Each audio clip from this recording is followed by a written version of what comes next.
नमस्कार दोस्तों, जय माता दी।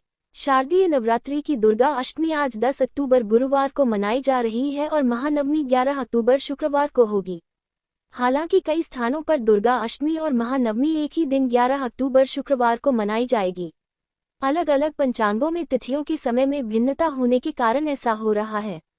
दुर्गा अष्टमी और महानवमी के दिन कन्या पूजा का विशेष महत्व है, क्योंकि कन्या को मां दुर्गा का स्वरूप माना जाता है। कन्या पूजा को कुमारी पूजा और कंजक पूजा भी कहते हैं। आपको भी कन्या पूजा करनी है तो आपको ये जानना चाहिए कि पूजा में किस उम्र की कन्याएं होनी चाहिए और उनकी संख्या कितनी हो। कन्या पूजा के नियम। 1. पूजा में कितनी हो कन्या की संख्या। नवरात्रि के 9 दिनों में आप सभी दिन कन्या पूजा कर सकते हैं, लेकिन समय की कमी के कारण लोग दुर्गा अष्टमी या महानवमी के दिन ही कन्या पूजा करते हैं। पूजा में आप 1 से लेकर 9 की संख्या तक कन्याओं को शामिल कर सकते हैं। पूजा में जितनी कन्या होंगी वैसा ही आपको फल प्राप्त होगा। 2. किस उम्र की हो कन्या। कन्या पूजा में आप 2 साल से लेकर 10 साल तक की कन्याओं को शामिल कर सकते हैं।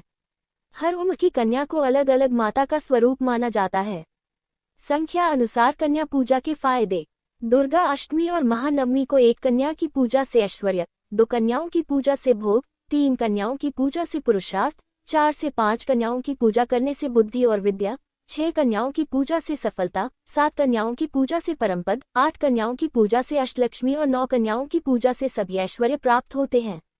उम्र अनुसार कन्या पूजा के फायदे।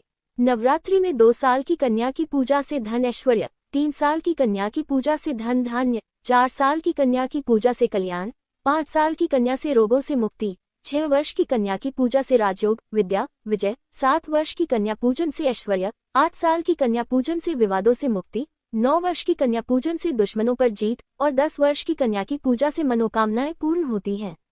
उम्र अनुसार कन्याएं होती है इस देवी का स्वरूप। 1. 2 साल की कन्या मां कुंवारी का स्वरूप होती है 2. 3 वर्ष की कन्या देवी त्रिमूर्ति का स्वरूप माना जाता है 3.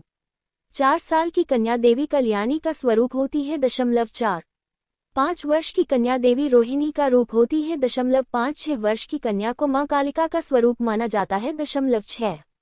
7 वर्ष की कन्या देवी चंडिका का स्वरूप है 7. 8 वर्ष की कन्या को मां शांभवी का रूप माना जाता है 8.